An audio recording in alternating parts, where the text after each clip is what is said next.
there also exists an extraordinary opportunity to form for the first time in history a truly global society, carried by the principle of interdependence. And if we act wisely and with vision, I think we can look back to all this turmoil as the birth pangs of a more creative and better system. That is the position in which we find ourselves today. As the most powerful nation on earth, near the peak of our worldwide influence and authority. Indeed, with the dissolution of the Soviet Union and the discrediting of centrally planned economies, the opportunity for enlightened American leadership is perhaps even greater than it was in 1939 at the beginning of the Second World War, or in 1945 when the Cold War began. But this persistent window and this present window of opportunity during which a truly peaceful and interdependent world order might be built will not be here for too long. Already there are powerful forces at work that threaten to destroy all of our hopes and efforts to erect an enduring structure of global cooperation. Let me say very clearly that we are not focused, as some have suggested, on establishing a new world order, but rather bringing order to a new world. I think the big question is whether they have the capacity to construct a conceptual framework for American policy for the years ahead. We have lacked such a framework over the last few years since the Berlin Wall collapsed. The consensus we had, the understanding we had about what our purpose and what our role in the world should be, what the underlying tenets of American foreign policy obviously had disappeared, and no one yet has been able to come up with a coherent framework. George Bush tried. You remember just after the war against, well, during the conflict with Saddam Hussein, which he handled so superbly in a short-term sense, but he kept talking about a new world order. And then President Bush, at the end of that war, promised he would give 4 graduation addresses, 4 commencement addresses, describing that new world order and what America's role was going to be in it. It turned out he gave one of those addresses and canceled the other 3 and talked about something else. That's what, because they weren't ready yet to define that new framework. And we've had that same absence of a framework during the Clinton administration.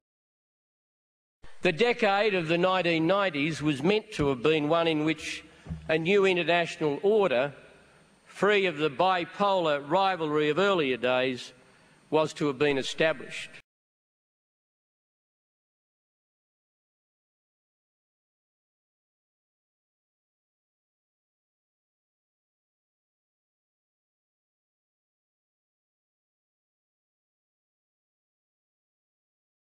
On this question of sovereignty.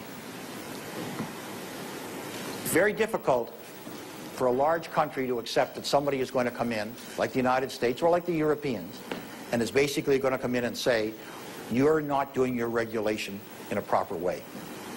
Fair game. But what's going to happen when China and India are economies as powerful as the United States or Europe? And what's going to happen when there's a mortgage meltdown in India? What's going to happen when a Chinese hedge fund goes under? And that the results of that tsunami don't stop at the Chinese or the Indian border, but that in fact you find them in Idaho and Iowa and California. Who's going to deal with that? Unless we're prepared to understand that in fact we're all going to have to give up a little bit of our sovereignty in order to make the world work. I think that we are really at the beginning of a very different era.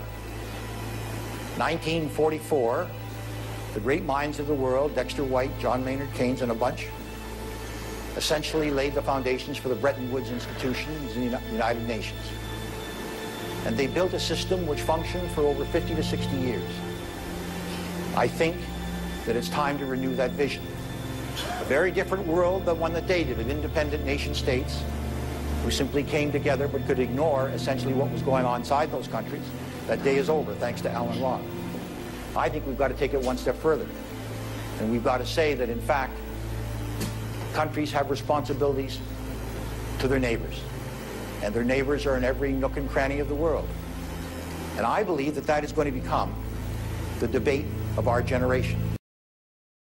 The truth is that territorial boundaries, now expressing the limits of nation states, is losing relevance with every passing year.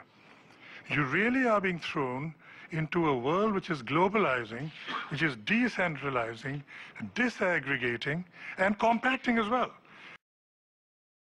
In the end, it is only through worldwide dialogue and governance we can treat the roots of terrorism and really weaken terrorist movements by addressing the issue of development and cultural diversity.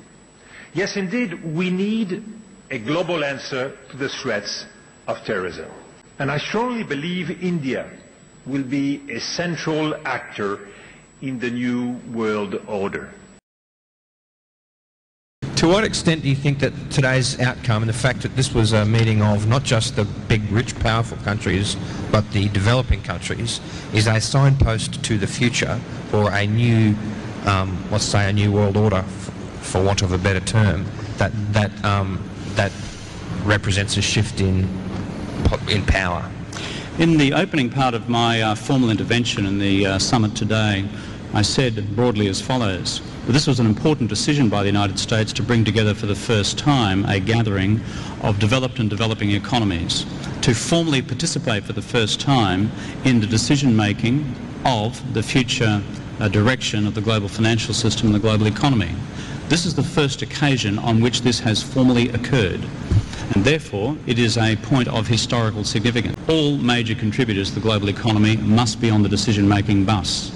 What was fascinating today is that countries and economies and societies diverse as the Kingdom of Saudi Arabia, the People's Republic of China, the Republic of Indonesia, Japan, the French Republic, ourselves, all acting to a common set of problems, all acting on the basis of the common solutions which we must now embrace. And there was, I believe, a common sense across that great diversity of the depth of the challenge we face, and the fact that the path to recovery is going to be difficult, bumpy and hard, but there is no alternative course of action other than for us to act internationally and cooperatively. The days of unilateral national action to in one fell swoop solve a global economic problem have been dispensed with. This summit reflects that fact. The time has come for the world to move in a new direction. We must embrace a new era of engagement based on mutual interest and mutual respect, and our work must begin now. And the President outlined his vision of a new world order in which the US would participate fully. Presidente Obama, e eu penso que isso é importantíssimo, porque é fundamental que Europa e Estados Unidos cooperem para, não apenas para defender os interesses dos europeus e dos norte-americanos, mas para uma ordem mundial mais justa. If ever there were time to act in a spirit of renewed multilateralism, a moment to create a United Nations of genuine collective action, it is now. Now is our time, a time to put the united back into the United Nations. United in purpose, united in action.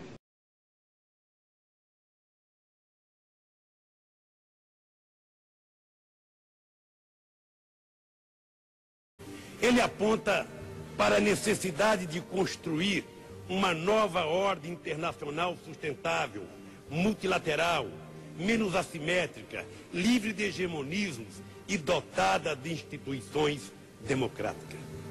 Esse mundo novo é um imperativo político e moral.